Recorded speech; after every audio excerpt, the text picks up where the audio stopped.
Hi friends, ஒரு சூப்பரான ரொம்ப ஹெல்த்தியான கீரை சமையல் தான் செய்ய போகிறோம். நேச்சுரலாக கிடைக்கிற எந்த ஒரு பொருளையுமே நம்ம வந்து எப்பயுமே மிஸ் பண்ணவே கூடாது. இது வந்து காட்டில் போய் கீரை பறிச்சிட்டு வந்து சோளக்காட்டில் வந்து மகிழிக்கீரை நிறையாவே இருக்கும். அந்த மகிழிக்கீரையை வந்து பறிச்சிட்டு வந்து கீரையோட மற்ற செடிகளும் நிறையா இருக்கும். ரொம்ப பார்த்து பறிச்சிட்டு வந்துட்டு அந்த கீரையில் வந்து மண் எல்லாமே அதிகமாக இருக்கும். ஒரு பாத்திரத்தில் போட்டு நம்ம நல்லா க்ளீன் பண்ணிக்கணும். ஃபஸ்ட்டு அந்த மண்ணெல்லாம் தட்டி எடுத்துக்கணும்.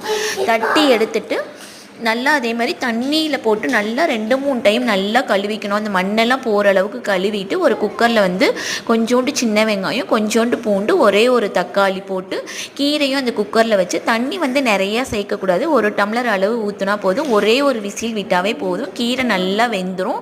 வெந்ததுக்கப்புறம் அந்த கீரையில் இருக்க தண்ணியை வந்து எடுத்து வச்சுட்டு கீரையை வந்து ஒரு பெரிய பாத்திரத்தில் போட்டு நல்லா கடைஞ்சிக்கணும். கடைஞ்சதுக்கப்புறம் இதை தாளிக்கணும். தாளிக்கிறதுக்கு வந்து வரமிளகாய், நம்ம காரத்துக்கு தகுந்த மாதிரி வரமிளகாய் எடுத்துக்கணும். சின்ன வெங்காயம் போட்டு தாளிக்கும் போது இன்னும் டேஸ்ட் வந்து ரொம்ப நல்லாயிருக்கும். தேவையான அளவு உப்பு போட்டு கடைஞ்சி எடுத்து வச்சுட்டு ஒரு பேன் அடுப்பில் வச்சுட்டு தேவையான அளவு எண்ணெய் ஊற்றி கடுகு போட்டதுக்கப்புறம் நம்ம கட் பண்ணி வச்சுருக்க மிளகாயும் வெங்காயத்தையும் போட்டு நல்லா வணங்கணும். வணங்கினதுக்கப்புறம் நம்ம கடைஞ்சி வச்சுருக்க கீரையை அதில் சேர்த்து கிளறிட்டு ஒயிட் ரைஸு கம்மஞ்சோரோடு சாப்பிடும் போது இன்னுமே டேஸ்ட்டு சூப்பராக இருக்கும். நீங்களும் ட்ரை பண்ணி பாருங்கள். Okay, thank you.